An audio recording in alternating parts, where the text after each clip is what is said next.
La historia, lección 23. Comienza el ministerio de Jesús. Todas las lecciones anteriores nos han dejado una gran preparación para el comienzo de esta parte de la historia, tan valiosa y relevante para toda la humanidad y para ti y para mí. Después del profeta Malaquías en el Antiguo Testamento hay 400 años de silencio. Nace el Salvador a través de María, una joven judía que estaba comprometida para casarse con José. Jesús nace, crece en un ambiente de amor donde su padre carpintero le enseña las labores de carpintería y su madre le educa en obediencia y temor a Dios.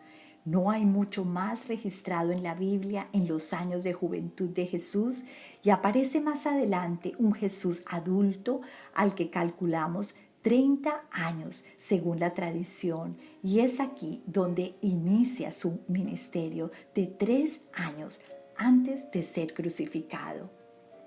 Vamos a rescatar 2 principios bíblicos en este devocional para nuestra vida. Si tuviéramos que presentar a una persona importante en nuestra casa o un acto público, ¿cómo lo haríamos? ¿Qué diríamos de esa persona? A lo mejor lo haríamos resaltando las cualidades de ella, su impacto que ha sido en mucha gente y el gran trabajo que ha hecho, y pondríamos lo mejor unas palabras de agradecimiento para reconocer toda su gran misión. Juan estaba anunciando desde antes de la llegada de Jesús su venida. Juan había sido escogido por Dios para hacerlo, y como todas las cosas sorprendentes de Dios, él había escogido no a un rey importante romano ni a un sacerdote letrado, sino a Juan, una persona que parecía no daba muy buen aspecto. Así hasta la gente se sorprendía de lo que él iba diciendo. Los judíos habían esperado por mucho tiempo al Mesías, que tan añorado vendría a liberarlos de la opresión romana. Pero Dios nuevamente tenía unos planes aún más grandes, y era liberarlos de la esclavitud del pecado. Hasta entonces la manera de quitar el pecado era por medio de sacrificios de corderos una y otra vez. Entraba el sumo sacerdote al lugar santísimo y mataba un corderito. Su sangre representa el sacrificio que quitaba por fe los pecados de quienes creían por fe en ese sacrificio. Ahora venía Juan diciendo que Jesús era el Cordero de Dios que quita el pecado del mundo. Y es en esta presentación inicial que comienza la gran presentación de Jesús. Juan 1:29. Al día siguiente, Juan vio a Jesús que se acercaba a él y dijo: aquí tienen al Cordero de Dios que quita el pecado del mundo. ¿Cómo se sentiría el pueblo judío cuando Juan presentaba a su amigo Jesús como el Cordero de Dios que quita el pecado del mundo? Seguramente habrían unos incrédulos que dirían: estos son 2 locos de atar. Y fue una presentación muy difícil de recibir. Seguramente por eso Dios le pide a Jesús que sea bautizado por Juan en el Jordán, y una vez sale del agua, el Espíritu Santo desciende sobre él en forma de paloma y se queda al lado de Jesús. Y es en este momento que hay otra presentación, pero ya no de Juan el Bautista, sino del mismo Dios Padre, que dice, Marcos 1:10-11, enseguida, al subir del agua, Jesús vio que el cielo se abrió y que el Espíritu bajaba sobre él como una paloma. También se oyó una voz del cielo que decía: tú eres mi Hijo amado, estoy muy complacido contigo. Dios sabía que Jesús necesitaba una presentación en frente de los judíos religiosos y algunos incrédulos. Por eso abre el cielo y él mismo deja oír su voz. ¿Cómo sería de emocionante, de majestuoso, de único en toda la humanidad? Jamás ha habido alguien que se ha presentado de esa manera, ni los más famosos sobre la faz de la tierra.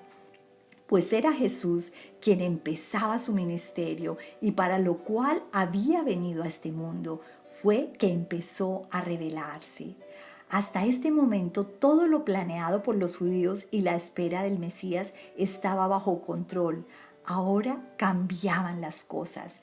Dios empieza a glorificar por medio de Jesús para mostrar su poder y que ellos pudieran entender que Jesús era el Mesías tan esperado. Por eso convierte el agua en vino en las bodas de Caná, su primer milagro, sana enfermos, libera espíritus y hasta habla con el sacerdote Nicodemo y le dice que la única manera de tener la vida eterna es nacer de nuevo. Ahora, dos principios para rescatar nuevamente. Primero, Jesús fue amigo de pecadores. Segundo, Jesús no ocultó su identidad. Los amigos de Jesús, dice en Marcos 2, 15 al 17, sucedió que estaba Jesús a la mesa de Leví. Muchos recaudadores de impuestos y pecadores se sentaron con él y sus discípulos, pues ya eran muchos los que lo seguían. Cuando los maestros de la ley, que eran fariseos, vieron con quién comía, le preguntaron a sus discípulos, ¿y este come con pecadores y con recaudadores de impuestos? Al oír Jesús les contestó, no son los sanos los que necesitan médico, sino los enfermos. Y yo no he venido a llamar a justos, sino a pecadores. ¿Con quién se reunía Jesús? Con pecadores. Leví, uno de los recaudadores de impuestos, también llamado Mateo, fue el que invitó a Jesús después de ser llamado a ser uno de los apóstoles. Dios escoge a pecadores, a pescadores y personas que los judíos religiosos ni habrían pensado. Nunca serían los discípulos más cercanos del Maestro. En estos primeros días de su ministerio, como todo tenía un propósito, Jesús les comienza a dar lecciones en muchas maneras que son principios para recordar y aplicar hasta el día de hoy. Jesús, amigo de pecadores. La razón es que Él le dice que no son los que se creen buenos los que necesitan, sino los enfermos. En otras palabras, si no me siento perdida, no puedo tener un Salvador. Si quiero parecerme a Jesús, ¿podrían llamarme hoy amiga de pecadoras? ¿O más bien tengo una línea religiosa que me pone en un nivel donde la gente no quiere estar conmigo y no me invita a su casa? Siempre debo estar abierta a dejarme invitar por mis amigos no creyentes e invitar a mis amigos no creyentes a mi casa. Jesús lo hizo y yo también lo debo hacer. Siempre recordando que debo cuidar, no comprender mi moralidad y decir no caer en pecado para ganar a mis amigos para Cristo. Ahora, el segundo principio de este devocional es Jesús no ocultó su identidad. En Juan 4, 25 al 26 dice, sé que viene el Mesías, al que llamó el Cristo, respondió la mujer. Cuando Él venga, nos explicará todas las cosas. Ese soy yo, el que habla contigo, le dijo Jesús. ¿Has estado en circunstancias donde ves la cara de la persona y piensas, a lo mejor la conozco, pero no me acuerdo su nombre, de dónde viene? En nuestro tiempo las llamamos despistadas y esta mujer estaba aún más que despistada. No tenía idea que estaba hablando con el mismo Salvador del mundo, el Mesías, el esperado, el ungido. Y ella tan transparente le dice que vendrá otra persona que le explicará todas las cosas que aún no entiende. Y Jesús, con ese carácter suave y apacible y amoroso, le dice, ese tan esperado por ti está hablando contigo. Ese Mesías tan esperado soy yo. La mujer con quien se encontró Jesús no era una reina importante en un palacio, ni una religiosa de una iglesia, ni aún una persona del gobierno romano. Era una mujer pecadora que había tenido 5 maridos y el que tenía ahora no era su marido. Una mujer de una región de Samaria donde los judíos no hablaban con los samaritanos, y ella es la que está en una entrevista VIP con el Salvador del mundo.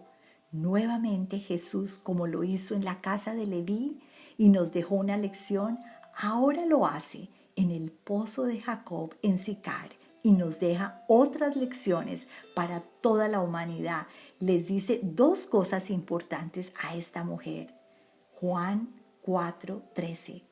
Todo el que beba de esta agua volverá a tener sed, respondió Jesús, pero el que beba del agua que yo le daré no volverá a tener sed jamás, sino que dentro de él correrán ríos de agua viva.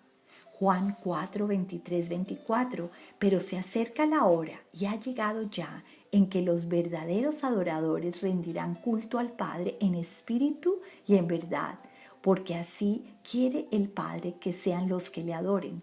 Dios es espíritu y quienes lo adoran deben hacerlo en espíritu y en verdad. A lo mejor esta mujer había buscado satisfacer su sed en muchos pozos secos y había ido una y otra vez a ese pozo de Sicar al mediodía cuando nadie la veía a sacar agua. Su necesidad no era física sino espiritual. Ella estaba vacía, había llenado sus vacíos con hombres y nada la llenaba. Jesús le dice que Él es suficiente, que le dará agua viva, que nunca más tendrá sed y que si cree en esto, de ella correrán ríos de agua viva. Yo he tratado de llenar vacíos en mi vida con mi perfeccionismo, con cosas, con buscar la identidad en aprobación humana, pero una y otra vez Jesús me dice, yo soy tu Mesías esperado, como le dijo a esta mujer, no busques más. Jesús, amigo de pecadores, Jesús, el Mesías esperado, inicia su ministerio. Ahora, unas preguntas para reflexionar. ¿Quién dices tú que es Jesús? ¿Tu amigo? ¿Tu Salvador? ¿Quieres presentar a Jesús a tus amigos no creyentes, pecadores y no religiosos? ¿Tienes la seguridad que el Espíritu de Dios vive en tu corazón y adoras a Él en espíritu y en verdad?